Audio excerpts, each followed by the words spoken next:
a brief look at the current situation in Germany today, just to give you a very brief idea. So in Germany we have about a third population of Indonesia, only 82 million people.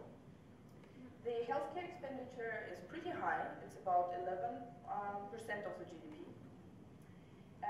We have not a single-payer system. We have today about 124 sickness funds, which are competitive in the healthcare market. Actually, in the beginning of the system, we had over 5,000 funds.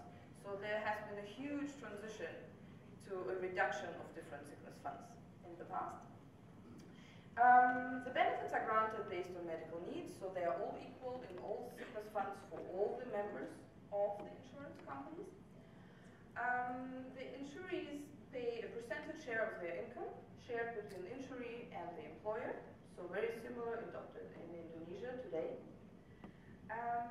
As of today, we have around 90% of the German population which is covered by the public health insurance. The rest, the 10%, are covered by private health insurance in Germany. So in total, we can say that we have a total population coverage today. Another important characteristic of the German system is the self-governance. It's a self-administration, which I will explain a little bit in more detail later on, but it's very crucial for the German system. So I put in the slide as I thought, as we talk about universal health coverage, we should see this classical model. I don't know how many of you have attended health financing conference in the past years.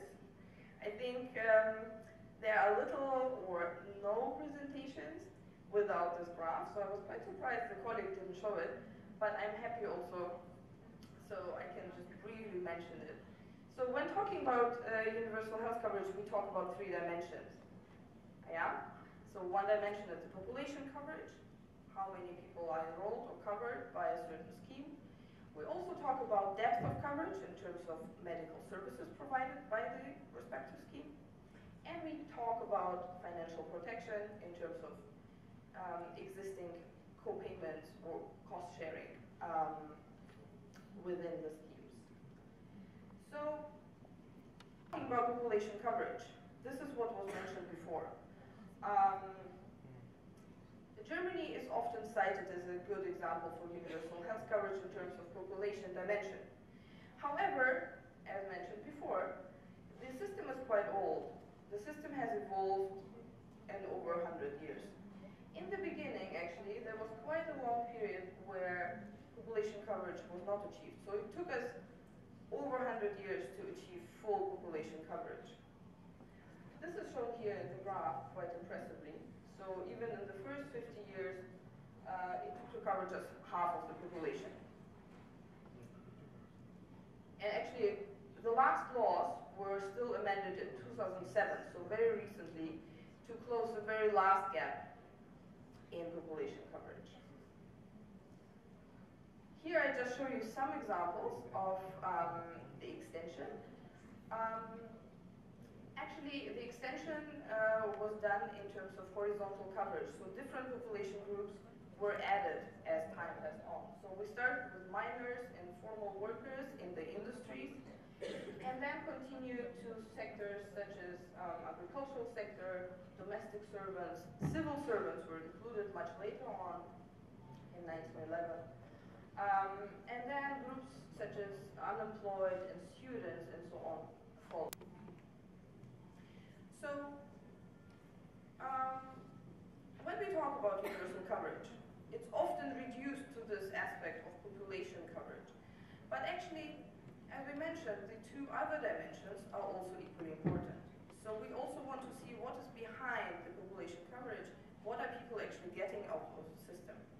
And for this question, it's really important also to see how the overall system is designed.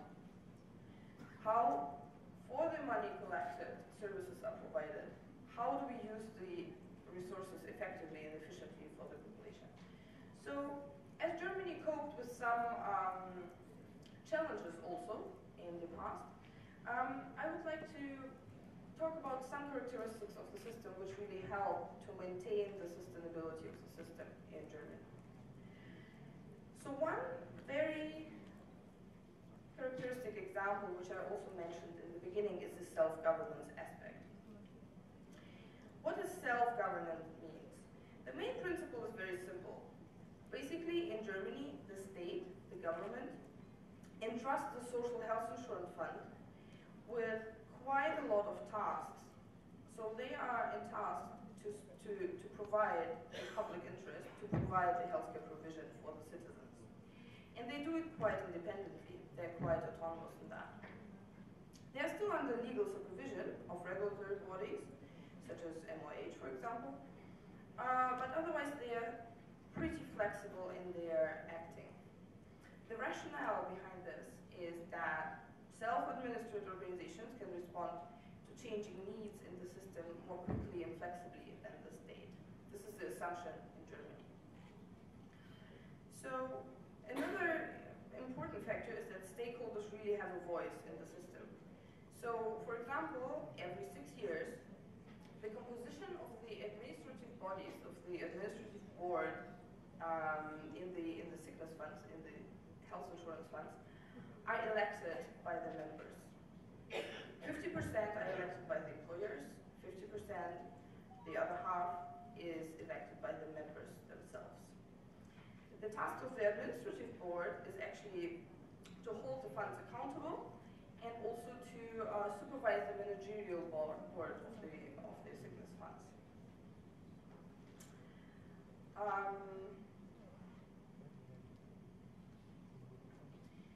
The self-governance also includes the provider part. So basically, we have many representing organizations which really play a strong role to represent the interest of different stakeholders. So to balance, for example, the interest of payers and providers in different bodies. I will also come to a more concrete example later on.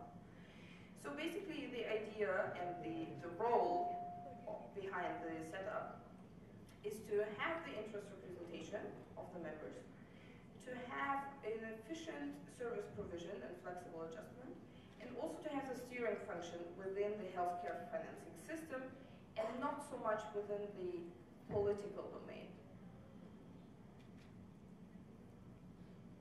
The benefits so far from the history, which we can see, are that compared to some state-controlled systems, the regional provider and payer associations are really having a lot of power. So we have a decentralized system in decision-making, which is also important due to the size of the state and the regional differences in it.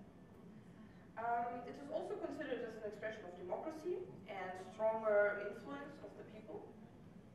And also, most importantly, actually, I believe the system is helping to maintain the sustainability and the stability of the system, no matter what political changes. Germany went through 2 world wars, through different political regimes, but the system actually still kept its shape in the general setup.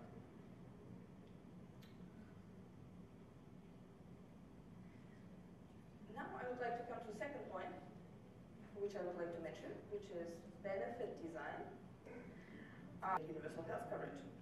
So this is a picture from a perfect world, right? So in a perfect world, every country claims to provide comprehensive coverage in terms of services. So we have 100% on paper, at least. But in fact, in reality, no country, no Germany, no, I don't want to move from the perfect world, but I have to do this one, sorry about that. So no country in the real world can afford to provide all possible services to the whole population. In any system, we have budget constraints, and we have to make clear decisions. We have to make trade-offs on what services to provide to the population. So each system is struggling. Why? Because it's difficult. It's difficult to make those decisions. It's politically very sensitive to meet the decisions, and it's also technically not easy to say what will be provided and what not. It's an ethical question and not really straightforward to answer. So what I would like to refer to from the German system is just the method how decision making is done. Here you see 3 bodies which are involved in the process. So we have the Ministry of Health, obviously, providing the general legal framework and also the regulations, obviously. But then we really have a very specific setup. So on the right side, you actually see the Institute for Quality and Efficiency in Healthcare. This is an independent research body which is not influenced by policymakers or political parties. This is really autonomous body creating evidence. And in the middle, you see the Joint Federal Committee, which is actually the most important non-governmental decision-taking body in the social health insurance system. So this is again referring actually to the self-governance, which I mentioned before. So this body is constituted of 15 members. You have 5 medical representatives from different medical associations, hospital, also ambulatory care and dentists. You have 5 representatives from the social health insurance funds, and you have also some patient representatives.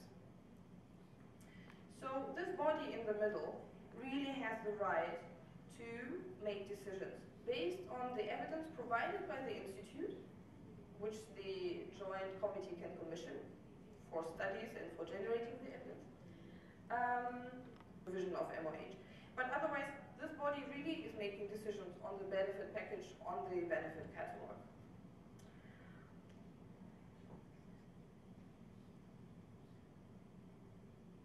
Coming to my third topic, I would like to mention how Germany, at least particularly to give you some key spot on cost containment and budget control in the system. Obviously, Germany went through several crises. Financial crises in the 70s, for example, hit the system quite hard. Then there were economic recessions hitting on the income of the schemes. So here are some examples I would like to elaborate on. So see, there are some years between the 70s and 90s where you can see the rising cost, healthcare cost. Mainly the black line is hospital admissions, hospital cost. So the system was struggling with 2 challenges at the same time, rising cost and decreasing income of the schemes. The reimbursement for hospitals was working as a fee-for-service system. So an obvious step, as taken in many countries at those times, was to switch to a DRG, to a case-based reimbursement system, which we see in the second picture. This is also a time continuum. So there I look at the years in the 2000 decade. However, what we observe is that looking at the cases, once switched to a case-based reimbursement system, the cases of hospital admissions still raise. Why? Because providers adjust their behavior to reimbursement systems, right? So the danger Germany and also many other European countries encountered is that just by switching to another provider payment system, the problem is not necessarily healed.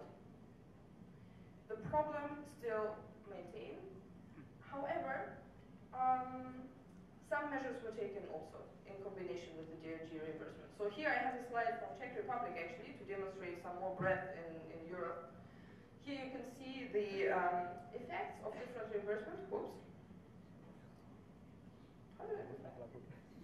Different effects of reimbursement systems. So, for example, in the middle where you have per admission reimbursement, you see the rise of admissions.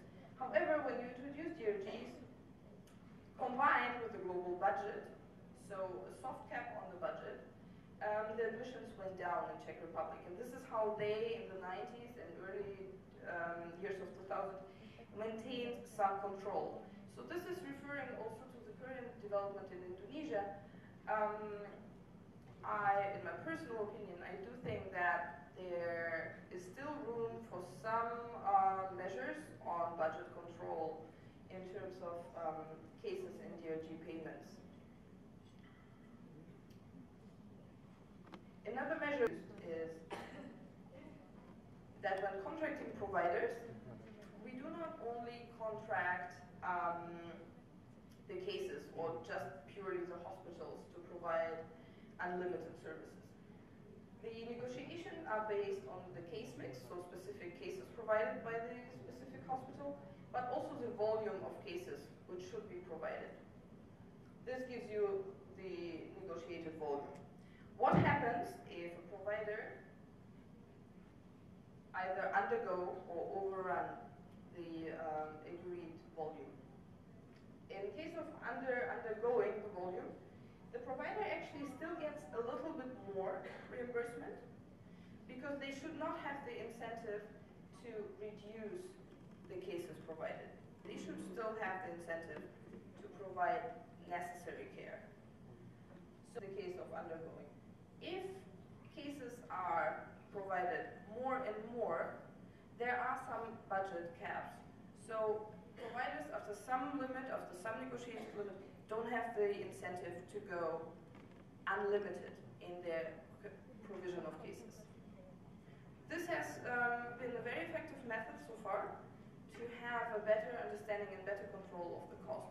These negotiations are done every year between the payer and the providers. So with this, I would like to end.